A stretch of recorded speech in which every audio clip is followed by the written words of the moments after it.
Hi. Hello. Are we starting? We're starting. Oh, shit.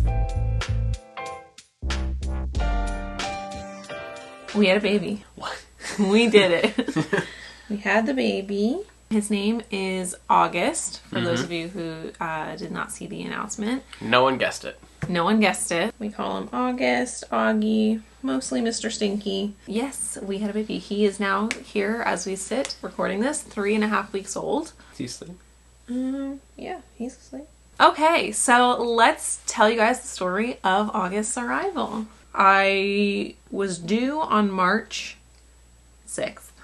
That's right. That would have been 40 weeks. 40 weeks came and went, and no sign of baby. I was like 1 centimeter dilated at my 40-week appointment. We did a membrane sweep at that appointment. Rachel didn't like it. So painful. I knew it was going to be painful, but it was really painful. What I've mostly learned is I have a really low pain tolerance, but it did not initiate labor. So, my OBGYN was pretty open to scheduling an elective induction because at our 39-week appointment, she was like pretty open to scheduling it whenever we wanted. But I really was hoping to go into labor naturally. Yeah. So, We both were. yeah. So we scheduled one at our 39-week appointment for like to start it on March 10th. We had hoped that at that point it would have been like we wouldn't have needed that induction date because we would have just gone into labor before then. We scheduled an induction for March 10th to start it on the night of March 10th because the way our OB practice works is there's 4 OBGYNs in the practice. We've been seeing one specifically throughout this pregnancy, but they, like, that does not guarantee that she'll be the one to deliver the baby because they're on a rotation on call in the hospital, and it's just whoever's on call will be the one that delivers your baby. We met all of them at a certain point, but we really had one that had been with us the whole time. And so we scheduled it the induction to start on March 10th because if push had come to shove and we ended up doing that, which we did, she was on call on the 11th. So she said that it was going to take a while and that she would be the one to deliver the baby on the 11th. So that's why we did that. When that would have been, 40 weeks and 4 days as the 10th. So Yeah, 5 days being the actual birthday, yeah. So we're kind of waiting around, and I don't end up ever going into labor naturally before my induction date. The day of the induction, because we didn't have to be in the hospital until like 5 p.m. Both of us like considered canceling the induction several times throughout the day. I had like a lot of anxiety, like was I failing myself by not just holding out a little bit longer? A lot of people go to 41 weeks plus, and it's fine. Obviously, the risk goes up the longer you wait, but a 41, almost 42 weeks is not unheard of. And so I was like, am I rushing this for no reason? Am I going to be putting myself in a dangerous situation because I'm impatient? Like, am I hurting like what the baby wants to do? I guess it would have been 4 days had passed. Since the membrane sweep. We didn't know what it had. We clearly didn't do what we really wanted it to do, but maybe it done something. We didn't know. Yeah. So we were like, can we give it a couple more days and maybe it would happen? And that's when we arrived at this like sort of compromise of being like, we'll go in, we'll start it. If it really doesn't take, then we'll tell them that's it. Yeah. And then we'll try it again in a couple more days. Yeah. So that was the plan.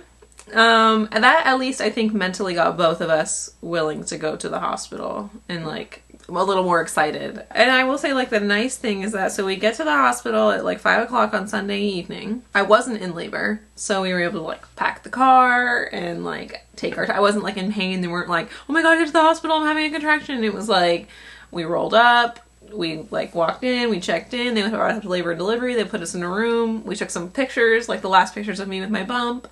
And we just hung out. We ordered a pizza, like, because I wasn't in labor. Like, they were going to start it for me. So it was like a nice chill. We had to bring all of our stuff. We didn't forget anything because there was no hectic. So that was kind of nice. It did feel a little weird going to the hospital not being in labor. It was like one of those things where I always pictured like rolling up like, and I was just like, sup?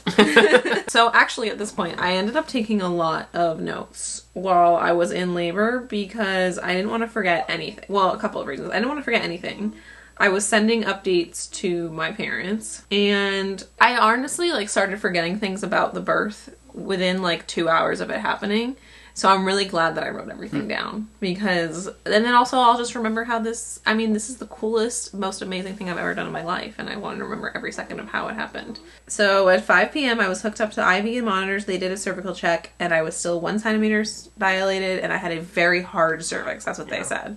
So things had not progressed at all from our 40-week appointment. So the way my OB ordered the induction to happen was we started with a Foley balloon inserted and Pitocin. Pitocin is a synthetic form of oxytocin, the hormone that is released when a woman is in labor. Someone please fact check me on that. I'm pretty sure that's all true.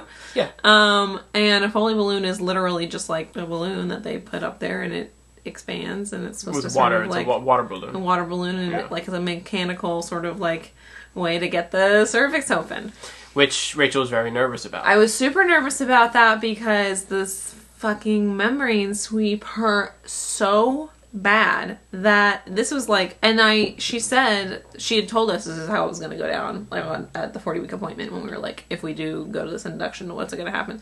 And when she talked about the Foley balloon, I was like, is that as painful as membrane sweep? And she was like, yes. So when they told me they were going to insert the Foley balloon, I was like, anything. I didn't want to get an epidural right away. I wanted to experience some contractions, and also because we had that conversation about leaving if it didn't work, I didn't want to have an epidural. So I was like, I need some kind of pain management. That's not an epidural, because I just can't. If it's going to be miserable, I might quit out, even earlier. And the pain management they offered me was fentanyl, which is an opioid drug that they just give you in the hospital. But they don't just give it to you. It's not like... Well, if you need it. Like, you don't enter and they're like, No, if you... No. Yeah. Here's a wristband and some fentanyl. Here's what I wrote down in my journal. 6:20 p.m., Foley balloon inserted, fentanyl given for pain management. Fentanyl is amazing. I've briefly considered becoming a drug addict. She was real Drug happy. addiction's not funny, Very but happy. It was a euphoric experience. They put the thing in, didn't feel it, didn't know what was going on, didn't give a shit about anything other than I think I was just staring at Mario and telling him how happy I was, how cute he was, how things are just great, and so yeah, that was fantastic. And that you wanted to become a drug addict. Listen, if I wasn't about to become a mother, it was going to either that or the other. I mean, it was fun. I was just a little loopy, a little starry, and the balloon went in and I had no idea. None whatsoever. Once it was in, it wasn't painful. Like, the fentanyl wore off after like 30 minutes, and I was like worried that the drugs were going to wear off and that I was going to be like, constantly all night. Like, there's a thing in my vagina. But I didn't, it was like uncomfortable, like mildly uncomfortable, but like it wasn't painful at all. Alright, so the next thing I wrote down is 7:30 p.m. regular contractions picking up. So this is before they even gave me the Pitocin. I started having contractions, which was a good sign. Basically, the induction did work, yeah? It was before Pitocin? Mm-hmm. And we didn't start Pitocin until 9 p.m. At 7:30 p.m. I was having contractions every 3 to 4 minutes. I rated them a 4 on the pain scale, so they were mildly painful. So the Foley balloon and the, like, just manual widening of the cervix, which was a process that that thing was going to have to stay in, and it did stay in for 12 hours. Yeah. So they put it in at 6:20 and they didn't take it out until 6:30 the next morning. It started contractions. So, yeah, and that's when we ordered a pizza, because they were like, eat now, because once we start the Pitocin, no more eating. That's right. And, chill out, take your time, because, things are only going to ramp up, basically. So, yeah, so we ordered a pizza. We were watching the Oscars. The Oscars were on that night. Mm-hmm. And we were watching, once that was over, we watched Survivor. The next thing I have here is that we started Pitocin at 9 p.m. So the induction was a Foley balloon for 12 hours, Pitocin, and see what happens. Yeah. That was pretty much it. So they started... And starting out on the lowest amount of Pitocin. Yeah, I wrote started at titration level 2, so they go up to 20 and you go up in increments of 2. Yeah. So it started, at the lowest. They say that Pitocin contractions are, like, more painful than natural contractions, but I don't have anything to compare it to. I'll say that the contractions I experienced eventually were extremely fucking painful. So, Pitocin started at 9. And then the next journal entry I have is 11 p.m. Contractions every 2 to 3 minutes. Very painful. Rated a 7 and 8 on pain scale. I am shaking from pain. I requested the epidural. So, from the time the Foley balloon was inserted to the time I had the epidural was 4.5 hours. And then 2 hours of that I was on Pitocin. By the time I requested the epidural, it was really bad. Like, we had been watching Survivor. I made him turn it off. And I was just, like, sitting up in the bed, like, shaking. shaking and crying, and like I remember looking at it and being like, I can't do this. Yeah. I can't do this. Like, I'm not doing this. I can't give birth. Like, this is way more painful than I ever anticipated.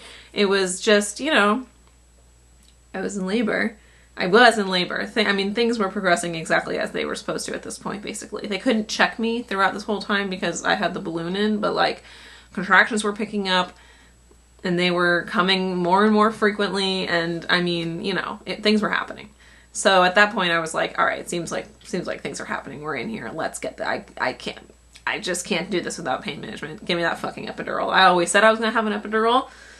Why am I being a hero? One of the things we learned in the birth class is that the epidural can slow down the progress of labor, especially if you have it too early. So we wanted to go as long as we could before, I mean, absolutely getting the epidural, but not doing it too early is long and short of it. And so once they started getting really painful for Rachel, for that the first wave was, I can't do this, and then, you know, all I did was just, we had talked before about one of the things to help her push through stuff is just remind her, like, hey, there's a baby at the end of this. This is part of the process. This is natural. But then once we finally, like, got the epidural process going, and then the next wave was Rachel apologizing to me for, like, basically caving, giving in, and getting the epidural. And it was like, there's nothing to apologize for. This was exactly what we talked about. Once it got to be too painful, then you get the epidural. Yeah. There was no time frame on it. He's asleep. He's just making noises. I did feel like I got it too early, but it was so much more painful than like the contractions were so frequent and they were so painful, and it was like every time that one finished, I had like one deep breath, and then the next one was on its way, and it was just like, oh yeah, I was like kind of. And I don't know if it was helpful or not, but I was trying to narrate for you, like, okay, it's coming down, you hit the peak, now you're coming down. Because I was on a monitor, so we could, like, see where they were. And then I try to give you a heads up, like, okay, another one's about to start happening. And I was like, I know. Yeah. So at 11, I requested the epidural. At 11:30, they started prepping me for the epidural. So it takes a while. First of all, they have to give you, like, they have to push a whole bag of fluids into you before you get the epidural, which I knew. That's why I requested it, knowing it was probably going to be like an hour until I got it, which it was. So they started pushing the fluids into me, like, right away. And then at 11:30, they started prepping me. Mario had to leave. And, like, you know, they just basically, you sit, like, sideways on the bed, and you, like, hold your knees up to you, and you wrap yourself around your knees so that your back is, like, open. And then the anesthesiologist came in, and the epidural was placed by midnight. I had no idea the epidural placement was so painful. I didn't really know a lot about the epidural placement process, other than it was a big needle. I'm not afraid of needles, so it's not a big deal. And that it was going to numb me up. That's all I really knew about what an epidural was. But they have to, like, numb the injection site because it's such a big needle. That hurt, but it was, like, fine. It was, like, whatever. And then actually placing the epidural, she was like, let me know if it's painful. And she's like, you're going to feel a lot of pressure, but let me know if it's painful. And, like, it was super painful. And then the nurse is sitting in front of me, and she's like, just squeeze my hands. And I'm like, okay, is it supposed to be this painful? And the anesthesiologist is like, no, is it painful? And I'm like, it's, like, really painful pressure.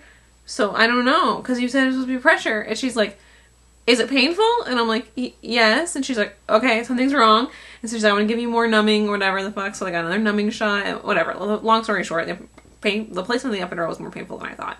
And I'm experiencing, like, 8 pain level contractions while it's happening. So, like, it was just a lot. Meanwhile, I was trying not to fall asleep. Yeah, meanwhile, he's in the break room. In the break room and waiting room. I couldn't, because it's a quasi-surgical procedure, they don't let anyone else in there because it's got to be somewhat sterile. Yeah, so then once it was in, though, they were like, okay, so you're at an 8 pain level now. And I'm like, yeah. And they're like, all right, it's coming in, like, it's kicking in.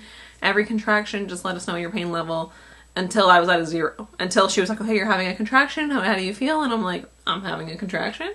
She's like, great, that's what I want to hear. And then they let Mario back in. So I wrote epidural in, contraction pain gone. I can still move my legs and wiggle my toes, but the contraction pain is completely gone. I was really surprised. I remember, like, about, like, how much I could still move. I couldn't get up. They, like, wouldn't let me stand up or walk or anything. I don't think I probably would have been able to at that point. Mm-hmm. But, like, that first epidural that I got, I know eventually that eventually went away. That first epidural that I got, I was still able to move my legs and wiggle my toes, which I was thrilled about. And, like, move around in the bed. I guess I never thought about it, but it makes sense that it's like, there's actually, like, they called it a catheter that they put in there. It's not just like a shot No. numbs it out. It's It maintains. Yeah. I never thought of that. Yeah, this is actually funny. I did ask if it could wear off, and they said no. And that was a fucking lie. I was like, is it going to wear off, like, before I give birth? No. Liars. Then they inserted an actual catheter because I couldn't get up, so therefore no more getting up to pee after that. But I couldn't feel anything, so all good. Then we were going to go to bed. So, like, he made up a little bed on the couch that they had in there, and I was obviously in a bed. Yeah, like a futon thing. And we had brought blankets and stuff from home, and, you know, I tried to get comfy on the bed, and I wrote 1:30 to 2 a.m., slept, so I slept for a half an hour.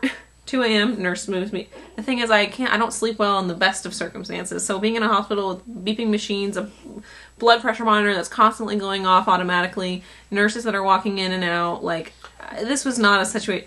A giant balloon in my vagina. Like, this was not a situation in which I was going to be sleeping well. But just the blood pressure cuff was because with the epidural, your blood pressure drops. And so they need to constantly monitor it. Yeah. So 1:30 to 2 a.m. slept. 2 a.m. nurse moved me on my right side. 3 a.m. nurse moved me on my left side. Informed me that my contractions had slowed down a little bit. So I was like, 3:15 a.m. they bumped up the Pitocin to the next level. 3:30 to 4:30, slept a little bit. Blood pressure dropped. More IV fluids were pushed. 4:30 a.m., Pitocin bumped up to the next level. Contractions back to every 2 to 3 minutes. Blood pressure going back up. 4:30 to 6 a.m., slept on and off. 6:15 a.m., the nurse moved to my right side. So all night, a nurse was coming in every hour and flipping me. Because the epidural can start becoming, like, lopsided if you're on one side for too long. Right. So it evens it out. But, like, being on your side, and they had put a peanut ball in between my legs, was all supposed to help things move along. At 6:30 a.m., a nurse came in to check, not to check me, but just to, because they were going to take the balloon out. I was like, why is she in there? They pulled back the blankets, and she goes, your water broke. Mm-hmm. What? She's like, yeah, did you know that? No. Mm-hmm. And we don't really know when that happened, because when they were moving me side to side, they weren't, like, looking at me, they weren't checking the blankets or anything. They were literally just, like, moving me side to side. So 6:30 a.m. my water broke, and they took the Foley balloon out and they checked me, and I was almost 6 centimeters dilated. And just, that was a question that we had when they put the balloon in, which was, if her water does break overnight, is the balloon gonna, like, come out, block it, or come out? And they said no, and they were right. Because when it was, I mean, you couldn't probably see, but where I was sitting, I could see when they removed the blanket, it was like, oh yeah, there's a lot of stuff down there. Gross. Yeah. Well, I was about 6 centimeters dilated and 80% effaced, and when the nurse went to go check that, she said she could feel his head. And that was really exciting for me, because I was like, holy shit, this is going to happen today. Yeah, they start, I don't know exactly, I forget what the scale is, but there's basically like a number system of like minus plus, with 0 being like basically I think kind of at a certain point in the pelvis, minus being up, plus being down. And the nurse said something about, I think it was like -2 or so at that point. At that point, yeah. I didn't write that down, but yeah, I think you're right. So the nurse felt the baby's head, and I started shivering like crazy, which kind of continued all day. But they told me that that was normal, and that was just something that happens in labor. I remember thinking we like... Labor and the epidural. Epidural is partly causing it. Yeah, just like a normal... They were like, you're just going to shiver. You're just going to shake. But also, in the class, they taught us that part of the hormonal cocktail that's happening in you gives you shakes. Gives you the shakes. Yeah. So I started getting the shakes.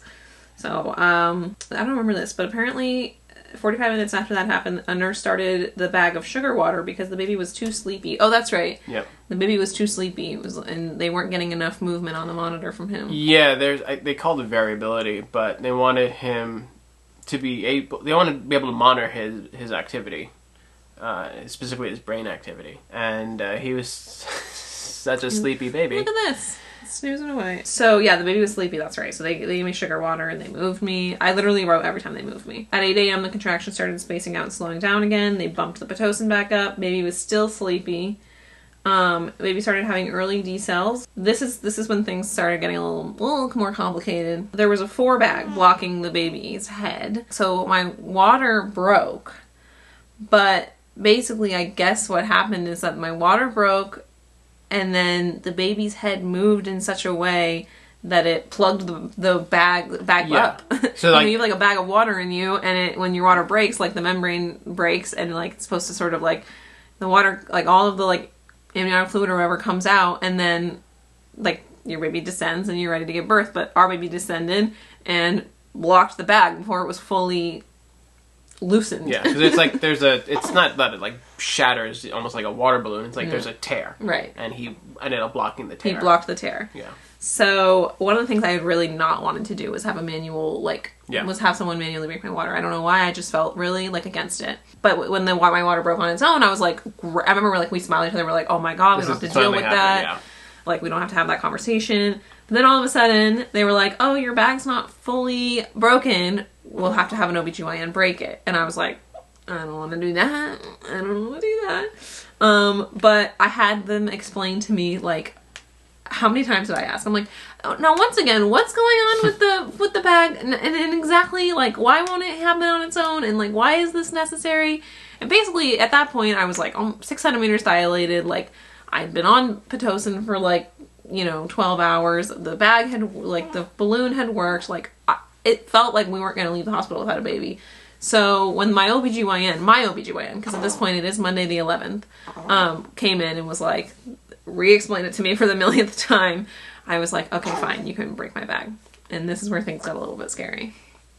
So our doctor came in, and literally it's just like with a stick thing. She like put it in and ripped the rest of the bag. The rest of my water broke.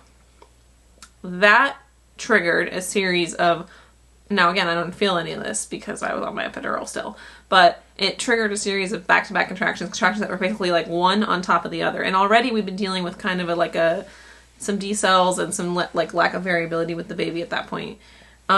So it was like 4 in a row.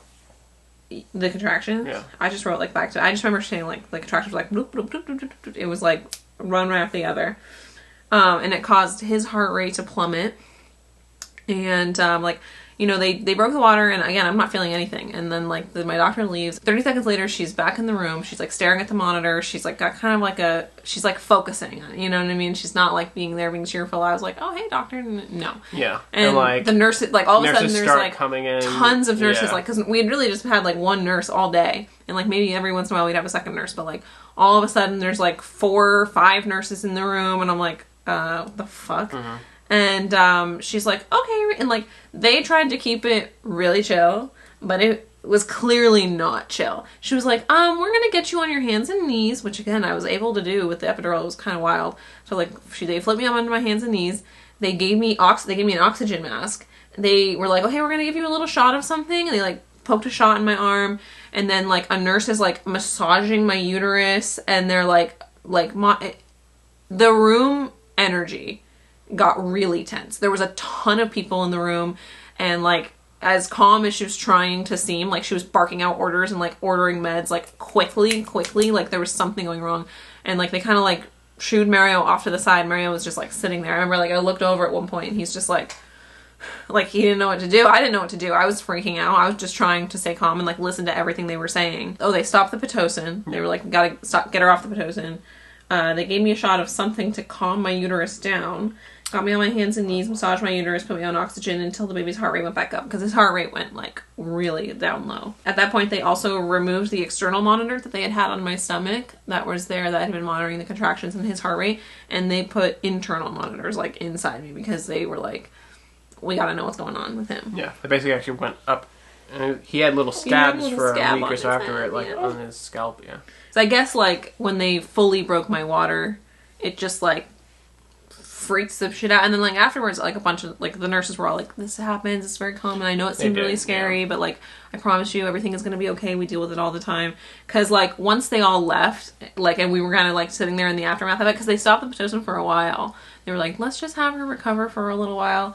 And I like they left, and I just like I had been so not calm, but I'd been like very much just like thinking the whole time, and they left, and I just like broke down like crying because it was so freaky and scary. And I was like, oh my god, this is it, this is where the labor goes sideways, like this is where we have to make some hard choices. And no, it ended up being okay. It was just like a scary, like really just like 15 minutes. Felt like an hour. The decels happen as part of the contractions, because the contractions basically kind of squeeze the baby. and so his heart rate drops a little bit. And then it's fine as long as when the contraction ends, it goes back up to the normal heart rate, which is like somewhere around like 130. And that's why the doctor was just kind of watching the monitor for a little while before doing anything, because she was giving it a chance for the heart rate to go back up, and it just wasn't. It was like kind of sitting down, right, like around 80, between 70 and 80. And that's when everything started changing. It was the one hiccup in the whole labor, and so we had been on such a kind of basically smooth, calm, long waiting trajectory. Yeah. The very sudden shift in rate, the acceleration of it, almost took us, I think, enough both by surprise. That's why I don't think like there was a lot of panic necessarily. No, we like weren't really processing it. Yeah, like they were like, all right, we're gonna turn you over, we're gonna put things inside of you. Now we're gonna all the stuff was just like happening so fast. It was like, okay, cool. So I just remember us both looking at each other, being like, whoa, what the fuck? Okay. So at 9:30, my contractions had slowed way down because they had taken me off Pitocin. I was only having one every 5 minutes, but the baby's heart rate was holding steady back up at its regular rate. At 10 a.m., started experiencing breakthrough pain, which is when you have pain that comes through even regardless of having an epidural. So yeah, I had breakthrough pain on my left side. I pressed the little extra epidural button. They moved me and they restarted the Pitocin. 10:30 a.m., they brought the sugar water back up.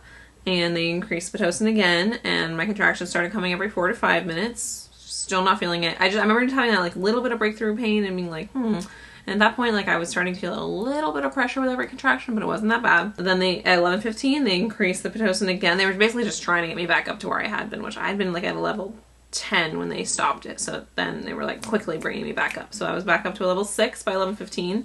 They checked my cervix, 6 centimeters. But baby was at -1 station, so he was kind of coming down a little bit. Still feeling pressured with every contractions coming every 2.5 minutes. They moved me again. At 12:30 p.m. they increased the Pitocin again. This is when I started feeling like insane pressure. Yeah, we had been, after like the craziness of like 9:30, that's when the craziness happened. I had been kind of dozing on and off in the morning, just knowing that I was probably going to give birth that afternoon, trying to be as chill as possible. But yeah, at 12:30, this is where I'm feeling, all of a sudden, like that little bit of pressure that I'm starting to feel with every contraction is ramping up. And I'm getting insane pressure with every contraction. And I'm like, wait a minute, where the fuck is my epidural? They told me it wasn't going to wear off. Why am I starting to feel a little bit of pain again? I'm back to like rating my pain on like a 4 and a 5 every time they ask me on the pain scale. They checked my cervix and it was 8 centimeters dilated. The baby was at 0 station. They kept telling me to hit there was like a little button, like a little bolus button. You could press it and it would administer an extra dose of the epidural from the bag into my back.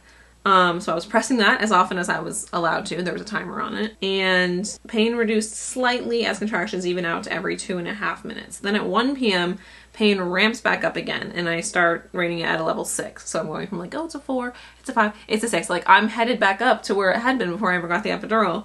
And they're kind of just like, just press the button, you have the epidural. And I'm like, they're not listening to me. Like, this is painful, and I'm telling you the epidural is starting to not work. Contractions coming every 2 minutes, pressing epidural button again and again. Finally, around 1 p.m., this is when it's a different anesthesiologist than gave me the original one. Obviously, there had been a shift change. The new anesthesiologist guy came in, and he just, like, gave me a shot. Like, or put an... What did he do? It was the same. It was a stronger version of what was in the bolus. Yes, he injected an extra dose into the that's right. He injected it directly into the IV line. Yeah. That's what he did. And then the pain started going back down. So the pain was present, but it started lessening down to a 4. But I could feel so much pressure where the baby's head was. They told me I was 8 centimeters, and at some point you said, I think you're in transition. And, like, that's probably why, like, if I hadn't had the epidural, like, the pain probably would have been, like, exploding at that point. And so it was just breakthrough pain. But it was really painful. I'm like, I don't want to do... I got the epidural so that I would feel none of this bullshit. So, yeah, the extra dose that he gave me, it took a little while to, like, fully take effect. But by the time it took effect, it was very strong. But I could feel that before it took full effect, I could definitely feel the pressure of the baby's head. And we started having a feeling like, okay, like things are about to happen. It's 1 p.m. Yeah, it was after that dose that he gave you that you lost control of your legs. Total control of my legs. Yeah. At 1:45, still feeling a little bit of pressure, very manageable. At that point, I hadn't had anything except for ice, and I wasn't hungry, but I was so thirsty. like the ice, like even just like having the ice in my mouth and like letting it melt and drinking it was like not. I wanted to just like chug water. I'm a water drinker, and I remember like asking the nurse, and then our nurse was so cool, and she was like, "You just want water?" And I'm like, she's like, "All right." She just like brought me a thing of water. She's like, "Chug it, whatever." Bless you. So I wrote down like, nurse snuck me water and I could marry her, but I'm already married. That's what I wrote in my journal. At 2:30 p.m. they check me and I'm 10 centimeters dilated and shit's ready to go. At that point, completely numb, like Mario said. This is like at 2:30. If I could wiggle my toes and move my legs a little bit with the original epidural dose, whatever this new anesthesiologist gave me, paralyzed. I could not move anything from the waist down. I was like completely useless. So before we've been talking about like maybe doing the birth on the side or like even maybe the nurse was like willing to like let me try and labor a little bit like on my hands and knees, which is what I'd wanted. But because of this extra dose of the epidural, I guess, that I got, all of that was like, nope, we're just doing this on my back, which is not really how I wanted to do it, but there was really no other choice. I couldn't move. There was nothing else I could do. So at 2:30 p.m., completely numb, 10 centimeters, the nurse goes, okay, let's do some practice pushes. Your OB/GYN is on call 20 minutes away. So by the time we call her, she can be here in 20 minutes. So, but before we call her, pushing can take a while. So let's do some practice pushes, see how you feel, see how they feel, see what happens. And we'll call her when we think we're about 20 minutes out from him coming out. I did one practice push and she was like, okay, so I see the baby and we're gonna call the OB right now. Yeah, how I did the pushing? Well, two things. One, because I couldn't feel anything. She just had to tell me, okay, and you're having a contraction and push now. So I was all very nurse guided. But also she was like, and pushing is basically just like you're pushing out the biggest poop of your life. Like you're super constipated and you're just pushing it out. I'm like, I could do that. And then also, oh, you know what? Actually, our battery is dying, so let's change the battery before. Ugh. Also that day, separately, I didn't even write this out in my journal, although maybe I should have. At some point earlier in the day, like 10 a.m. or something, our nurse comes in and she was like, hey, we have nursing students in the hospital today and they're supposed to be shadowing us. But the one that was assigned to me is male. So if you don't want him in the room at all today, like, totally fine, just let me know. And I was like, I don't give a shit. Yeah. I don't care. I don't care. Yeah. Yeah, I was like, whatever. So we had this, and when we said that, she was like, oh my god, thank you so much. You're my only patient who's willing to have him in the room. Anyway, he was really awesome. And like the whole day, he kind of just like came in and like watched her and like stood in the corner and I didn't really interact. But then the time to push came. And she was like, on top of like pushing like you have to poop, like a good method that this nurse liked was a tug of war. So basically she like took a towel and I held one side and someone else was supposed to hold the other side. And we were just like, I would just like tug of war him and like that would kind of like create the like pressure. So Mario had one of my legs and he was holding my back up because I wanted to be like sitting up as much as possible. And the nurse, you know, my other leg was like on a stirrup. And the nurse was there, like, watching it all happen and letting me know when to push and stuff. And then the nursing student guy was the other guy holding the towel, and he was excellent. He was amazing. He was, first of all, I think it was the first birth he'd ever seen, like, in person. He seemed, like, in awe of the whole situation. And he was, like, super encouraging, and, like, he was really helpful. He, like, tied a little knot in the towel so that it was easier for me to hold on to. Like, he was strong, so it was, like, really fucking making me work for it, which I think was really helpful, because apparently I was pushing extremely successfully. So after the first practice push, she saw the baby and she called the OB and we had to just, I think we tried to do one more push and then she was like, I'm not ready to catch this baby. Well, she said the goal was basically so that after a practice push, she could still see some little hairs of his poking out. And that's when, like she said, that's when we know that he's ready to go for when the doctor's here. And that's why, yeah, the first time it happened, she was already able to see it and she said, okay, we're going to call. And then, yeah, she said 20 minutes. The doctor ended up taking a little longer than 20 minutes. So he started going back up a little bit. So every once in a while, I'll be like, push again. Nope, that's enough. Yeah. And at one point, she like said, hey, you asked me to come around and take a look. And I could see not just like his hair, but like whole like little section of his top of his head coming out, which was a wild thing to see coming out of there.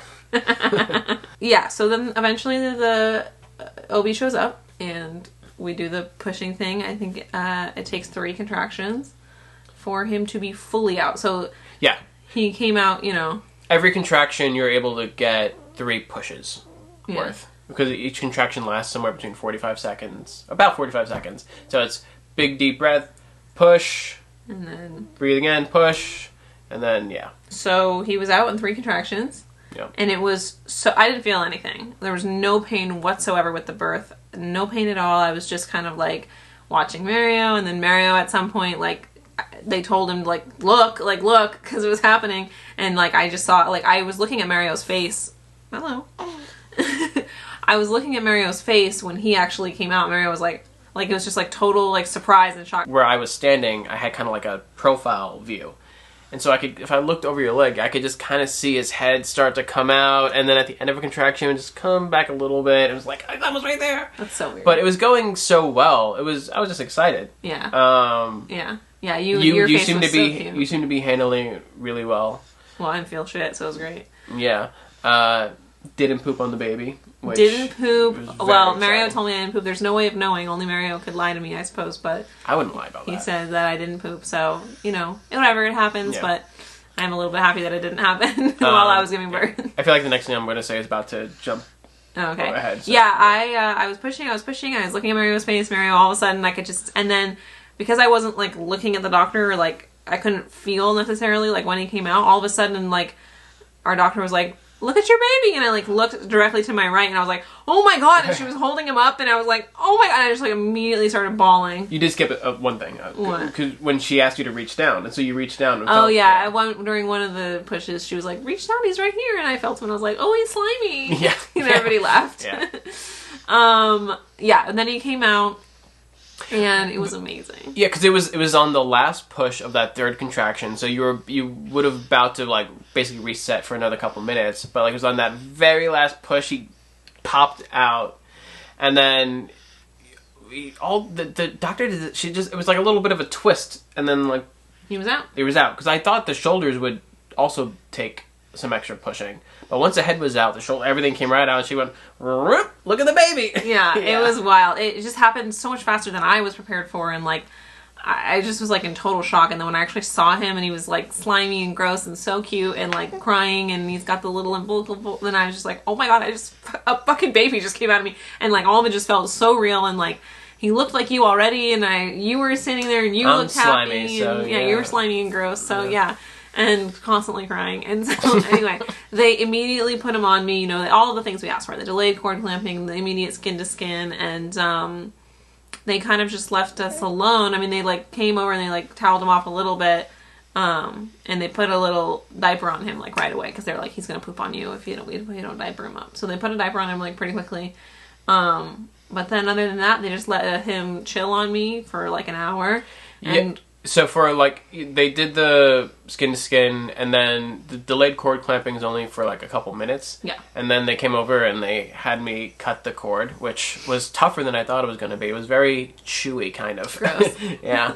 I think at one point I said it felt like it was, like, raw well, I say calamari, but calamari. You said calamari, and everyone thought that was funny. Yeah. Oh, and then also, I didn't even say this, the whole time I was pushing, the whole time we were, like, in, like, the pushing parts, we'd had a playlist going on. We had made a playlist for this day, and we got lots of compliments. Maybe they compliment everybody on their playlist, but we got lots of compliments on our playlist, which is mostly just, like, our style. Yeah, the nursing student and the doctor. Like loved our playlist. Yeah. Which is just, like, a lot of, like, classic rock and, like, 70s and 60s, and then a little bit of Disney. Yeah. But when he was actually born, Hey Jude was playing, which was, I thought, it's like, we loved every song on the play. Any song could have been playing and it would have been cool, but it was cool. Now we'll always have that. Oh, and then the next thing that happened, so I got the baby on me, crying. Mario was looking at the baby, crying. And then they deliver the placenta. Again, I don't feel shit, whatever. And they go, okay, the placenta's out, after however long. I don't even know how long it took. And they were like, oh, the placenta's out. And then they were like, I was like, we talked about, like, looking at it. And I was like, go look at it. Go look at it. This is your chance. And Mario was like, oh, can I look at it? Because they put it, like, in a bowl on a table kind of, like, behind them. And they were like, oh, yeah. And I just remember, like, I was like, tell me what it's like. And he just looked at it and he was like, oh, woof. And everybody laughed. And I was like, take a picture, because I wanted to see it, but I couldn't move, and I had the baby. So we took a picture of it. It's disgusting. It's the bloodiest thing I've ever seen. It's disgusting. It was so much more disgusting than I thought it was going to be. Yeah. It looked like something out of Alien. It was gross. Nuts. I only saw the picture, but it was gross. Anyway, so that happened. And then we're doing the skin to skin, and Mario's on me, and then she's sewing. I see her down there sewing, and I'm like, oh no. Because I didn't even think about, like, what had happened to my actual vagina. I just was like, oh my god, the baby's here. So I, like, looked at her and I was like, what's the damage? And she was like, just a little second-degree tear. I'm like, no problem, we're stitching it up. And I was like, okay. And then, like, 2 or 3 minutes later, she's like, oh, there's another one. And she started stitching that one up too, and I was like, oh god. But I was like, you know, but that was a smaller one, I think. That's a smaller one, but still. And then, yeah, I was mostly just kind of, like, with the like, me and the baby. So she was saying that, and I know I'm like, in my head I was like, well, that's something I'll be bothered by later, but not bothered by right now. And like, we were just, we had a full hour with him before they took him away to like weigh him and measure him and all of that stuff and do all of the like birth things. And then like the OB, like when she finished suturing me up and cleaning everything up, she just came over and she was just like, you know, like, everything went great, you're great, you make an appointment for this, and I'll see you then, and let me know if you have any questions. And she was super happy, and I was, like, crying. I remember being, like crying and being like, thank you for giving me my baby. Like, just, like, so embarrassingly emotional. And then also, and this whole, like, another thing that happened in this, like, hour-long period, then one of the nurses made the most incredible juice cocktail I've ever had in my entire life. I don't know. They, like, combined a bunch of different juices and they made it carbonated, and oh my god, I was so thirsty. Good. It was like literally the best thing I've ever tasted in my entire life. I will never taste anything as delicious as that juice concoction that somebody made me. And I remember saying over and over again, like, whichever one of you made this, like, it is so good. Like, just tell whoever made it that I love it. And like, one of the nurses like, we'll tell her. And then the last thing that happened beyond just like the bonding the three of us were doing during the skin to skin is that he latched onto me. You know, I was really hoping to breastfeed, and so that was something that I was hoping would happen, and he did. And obviously I was only producing colostrum at that point, but he was drinking, and I was like, oh my god, like, that happened in the first hour. And they whisked him away, and he came back to us, an 8-pound 19-inch long baby. Mm-hmm. He was born. Well, I mean, he didn't leave. No, he just went onto the little unit that was right next to him. Yeah, he was right there. I could see him the whole time. Yeah, they did like a couple like preventative medical things, like just a little ointment on his eyes, and he got a Hep B vaccine. I think it was one other thing, I can't remember. Vitamin K. Vitamin K shot. That's right. Yeah. I put a little hat on him. Yeah. They did his APGAR scores. Perfect. They did that like right away. Right away. Yeah. Well, they do it twice. Oh, okay. Yeah. Yeah, he was perfect. He was perfect right away. And it was amazing. And then he was, so at 3:07 p.m. on March 11th, I became a mom and you became a dad. And it's been a wild 3.5 weeks. That already, like that day, already feels like it was so long ago. Yeah, it does. It doesn't feel like 3 weeks ago. No. But that was my experience giving birth. Giving birth is one of those things I had been afraid of doing my whole life. Knew for a long time that I was gonna have to do it. But even I remember like the day that we got our positive pregnancy test, like I remember later that day being like, oh my fucking god, I'm gonna have to give birth now. Like now it's like a foregone conclusion, like I have to do this at some point. And I'd always been so afraid, and it was with that one scary moment aside, it was like the perfect birth. I couldn't have asked for anything better. Pain management was fantastic. I was really afraid of being in a lot of pain, and I was only in a lot of pain for very short periods of time before it was like easily managed. And we had great nurses. I tried a lot of trust in our doctor. Yeah. And like the induction, with all of our fears about the induction going whichever way, it went as smoothly as it possibly could. One thing I forgot to mention, before we end this video, I got a push present from my beautiful husband. Push present is just a present that you should give any birthing person in your life. It's a lot of work, and they deserve it. And I deserve this. And it's this beautiful necklace. Mario was born in September, and I was born in May, and August was born in March, and those are all of our birthstones. And it's on a gold chain, and it's on a gold setting, because I am a gold jewelry girl. I was about to show my engagement ring, but it still doesn't fit me, and my fingers are still a little bit too swollen. But it goes really nicely with my wedding rings. And I I love it. It's my new favorite thing, and it was my present from Marielle for giving birth. Yeah. Thank you, baby. You're welcome. All right. Thank you guys so much for watching this, and I'll see you guys in the next one. Bye.